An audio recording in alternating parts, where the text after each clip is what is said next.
வணக்கம்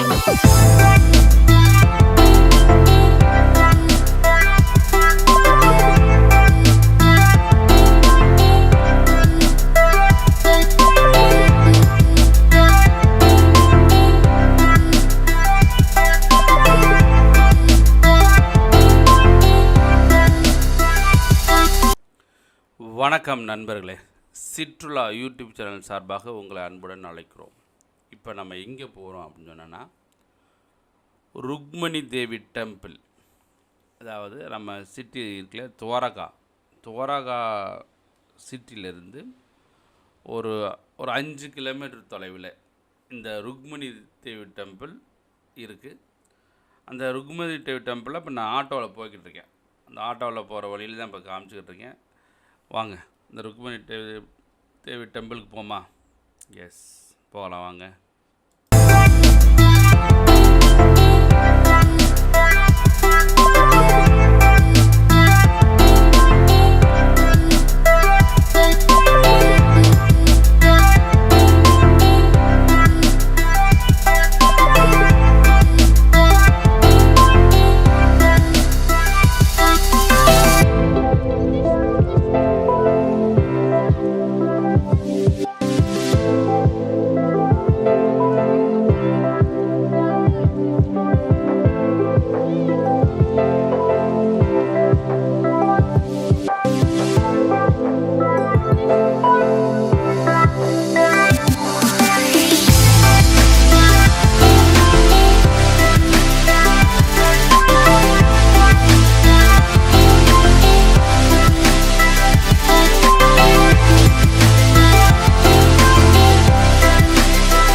பார்த்துக்கிறீங்க, நிறைய மாடுகள்லாம் இருக்குது தெரியுங்களா? இந்த துவாரகா சிட்டிக்குள்ளேயும் நிறையா மாடுகள் தெரியுது, நிறையா கோயில் பக்கத்துலேயும் நிறையா மாடுகள் தெரியுது. காரணம் என்னன்னாக்கா, கிருஷ்ணருக்காக இந்த மாடுகளை நேர்ந்து விடுறோன்னு சொல்லும் இல்லையா, கோயில் மாடு நேர்ந்து விடுறது, அது மாதிரி நிறையா மாடுகள் நேர்ந்து விடுறாங்க.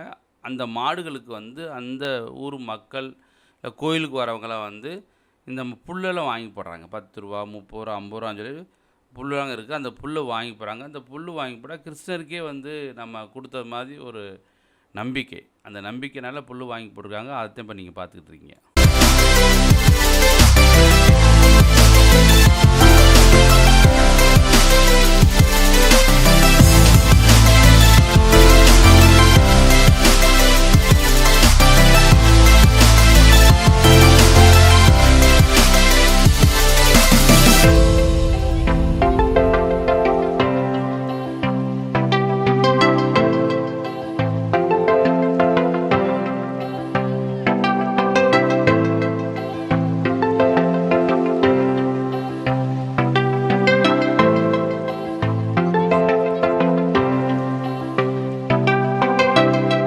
நண்பர்களே, சிற்றுலா யூடியூப் சேனல் சார்பாக உங்கள் அன்புடன் அழைக்கிறோம். இப்போ நம்ம எங்கே வந்திருக்கோம் அப்படின்னா, துவாரகாவில் உள்ள, அதாவது துவாரகா குஜராத்தில் உள்ள துவாரகா என்ற பிளேஸ் இருக்குது. அந்த பிளேஸ் ருக்மணி டெம்பிளுக்கு இங்கே வந்திருக்கோம். நம்ம ருக்மணி டெம்பிள் வாங்க பார்க்க போகிறோம். ருக்மணி கிருஷ்ணரை திருமணம் செய்து கொண்டது. ருக்மணி கிருஷ்ணனின் மனைவி. விதர்பா நாட்டு மன்னர் பீஷ்மகர் என்பவரின் புதல்வி இந்த ருக்மணி. விதர்பா நாடு மகத நாட்டின் ஜராசந்திரன் அதிகாரத்தில் இருந்தது. ருக்மணியின் பெற்றோர்கள் ருக்மணியை கிருஷ்ணருக்குத்தான் திருமணம் செய்து கொடுக்க விரும்பினர். ஆனால் சகோதரன் ருக்மிணி அவனது நண்பன் சிசிபாலனுக்கு திருமணம் செய்து கொடுக்க விரும்பினான். ஆனால் கிருஷ்ணர் ருக்மணியை அபகரித்து கொண்டு திருமணம் செய்து கொண்டார். ருக்மணி கல்யாணம், சிசுபால வதம், ஸ்ரீகிருஷ்ண துலாபாரம் முதலியவை 2500 வருட கால இலக்கியங்கள், கதைகள், நாட்டுப்புற பாடல்கள், தெருக்கூத்துகள், நாடகங்கள், சிற்பங்கள், சித்திரங்கள் முதலியன பிரபலமாக பதிவாகியுள்ளன. 20ஆம் நூற்றாண்டில் திரைப்படங்களாகவும் வந்துவிட்டன. அனைத்து இந்திய மொழிகளிலும் இவை இருப்பதினால் அவற்றின் தாக்கம் புலப்படுகிறது.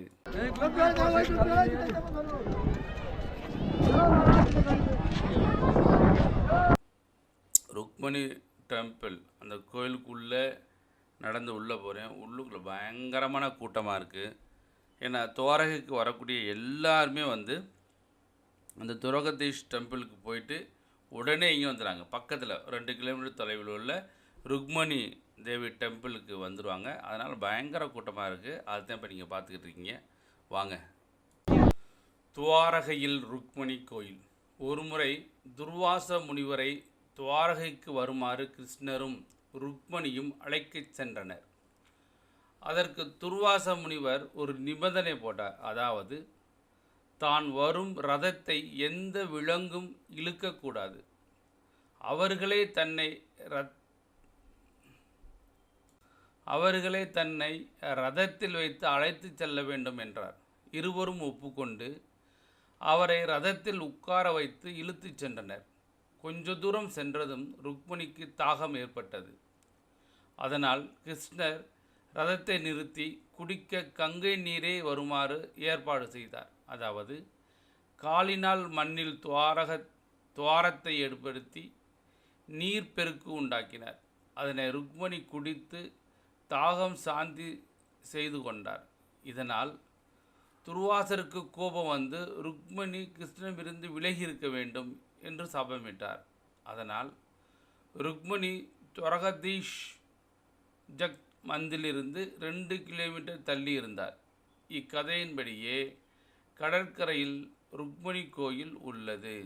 இப்போ நான் நிற்கிறேன், இதே ருக்மணி டெம்பிள். அந்த ருக்மணி டெம்பிள் தான் உள்ளதே நம்ம பார்த்துக்கிட்டு இருக்கீங்க. இப்போ ருக்மணியை சாமி கும்பிட்டாச்சு. நீங்கள் நல்லா சாமி கும்பிட்டுக்குங்க.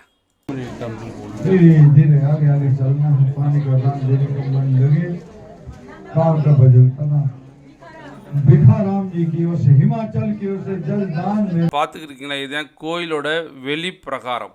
அதை சுற்றி வரப்போகிறோம். வாங்க பார்க்கலாம். இங்கே தான் நிறைய பேர் ஃபோட்டோ எடுத்துக்கிறாங்க வெளியிலேருந்து. அதையும் பார்ப்போம் வாங்க.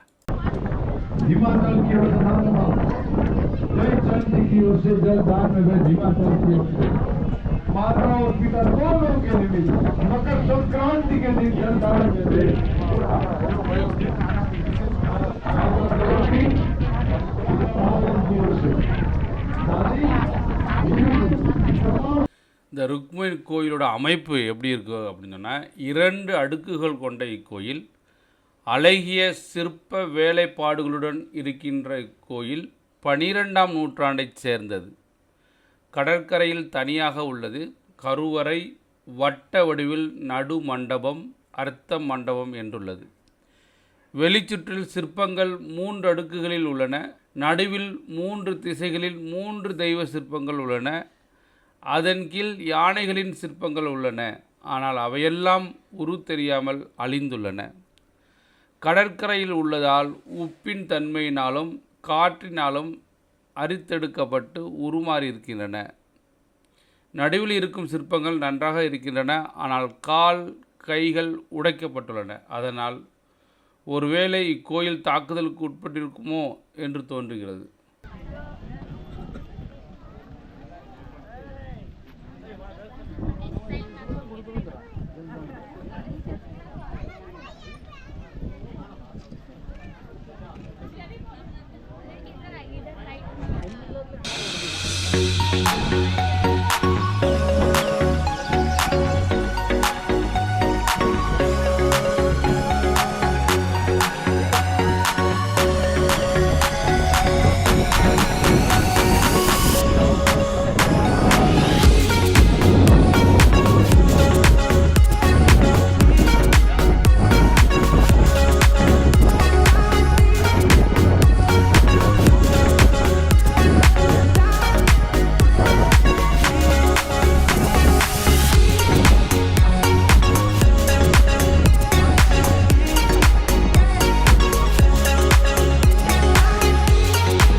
பஸ்ஸு, காரு ஏகப்பட்டது.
ருக்மிணி தேவி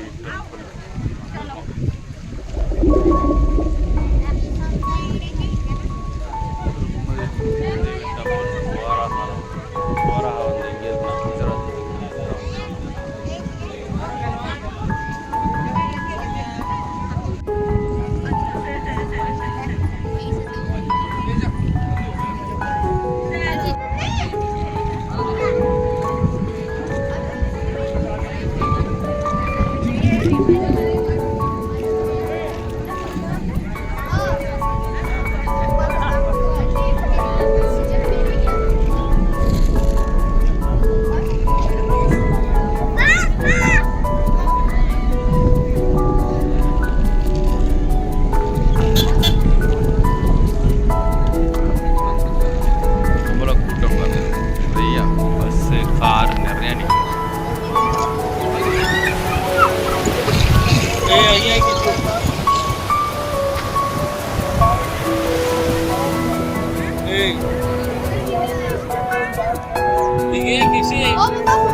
தயிர் வைக்கிறாரு. சும்மா தயிர் மாதிரி வச்சு உள்ளே போடுறாரு. 10 ரூபா. இங்கே மோர் விற்கிறாங்க. மோர் நிறைய பேர் சாப்பிட்றாங்க. காலையிலேருந்து நைட்டு வரைக்கும் மோர் விற்கிறாங்க. நல்லா தான் இருக்குது அந்த மோரும்.